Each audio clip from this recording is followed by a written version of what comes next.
Nous sommes donc aujourd'hui le samedi 24 octobre 2015 et pour raconter la télé il y a 40 ans, eh bien on va voir ce qui s'est passé entre le lundi 20 et le dimanche 26 octobre 1975. Cette semaine-là, François Perrier, Yves Montand et Simone Signoret tournent un film à Orléans. Le chômage fait déjà la grimpette et on récolte encore du chanvre en Touraine. Le spécialiste d'ailleurs habite ici à Bréhémont. C'est pour ça qu'on est là. Le journal de la semaine, c'est maintenant. Téléspectateurs du centre, bonsoir. Les agriculteurs d'Indre-et-Loire se sont lancés dans cette culture. Et à la télé, le lundi 20 octobre, il y a donc un reportage consacré au tournage du film Police Python 357 avec Yves Montand sur les quais de Loire à Orléans. Visiblement, il a un problème avec ses boutons. Il a perdu un truc du gilet ou pas, non? Non, un bouton au gilet ou pas, non? Non. Non, je crois pas. Le Regarde revolver. la popoche. Ah ben le revolver, c'est Angelo. Tiens, ah ben voilà, c'est toi qui l'avais. Et lui, vous le reconnaissez? On y va, on peut y aller. C'est François Perrier. Ce jour-là, il tourne une séquence sous la direction d'Alain Corneau. Alain Corneau, né à Main-sur-Loire en 1943 et qui connaît bien Orléans. On voit les choses différemment quand on a l'impression de connaître très très bien une ville. Moi j'ai vécu vraiment 20 ans ici, donc je connais très bien.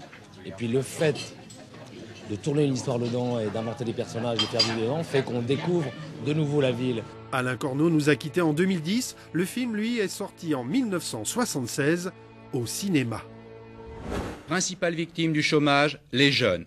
Surtout ceux qui ne possèdent ni diplôme ni formation professionnelle. Eh oui, déjà, l'emploi pose problème et le chômage fait des dégâts. Le seuil des 500 000 demandeurs d'emploi est dépassé en 1974, le million en 1975. Choc pétrolier, activité industrielle en recul, la génération issue du baby-boom qui arrive sur le marché de l'emploi. Au fait, on a dit combien? 1 million en 75. Eh bien, 40 ans plus tard, la barre des 3 millions est largement franchie. On est officiellement à 3 500 000 demandeurs d'emploi, et encore sans compter les personnes qui font des petits boulots par-ci par-là. Et en attendant, comment vous vivez alors?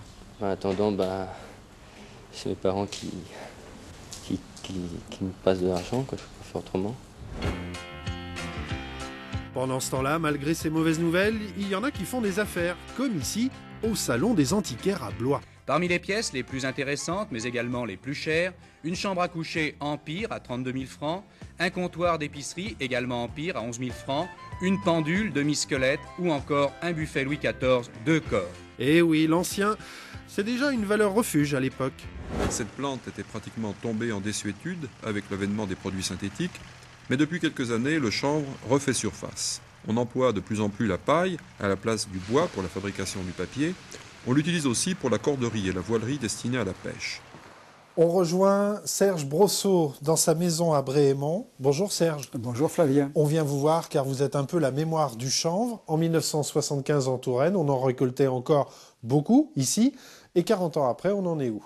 Il n'y a presque plus de culture du chanvre en Touraine.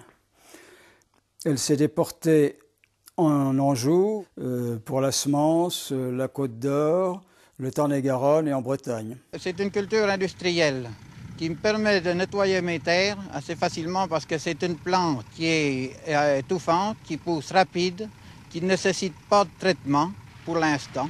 On le semait début mai, on le récoltait au mois d'août, vers la fin août.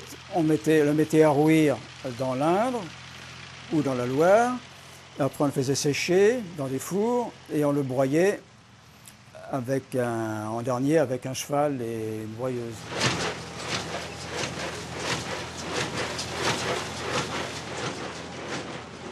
C'était des tâches très difficiles et très dures. Ça servait à quoi le chanvre au XXe siècle, par exemple? Au XXe siècle, c'était à faire des sacs postaux, à faire des sacs de pompiers, à faire des tentes pour l'armée, à faire des bâches.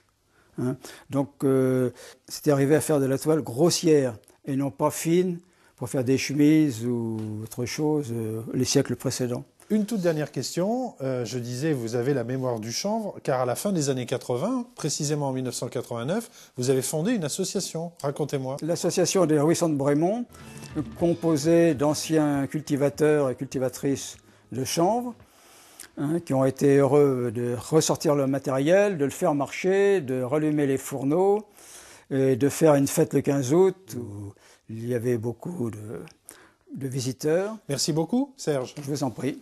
On se quitte avec une toute dernière image. En fait, on se quitte comme on a commencé, avec une autre séquence du tournage du film Police Python 357 à Orléans. Silence. Partez.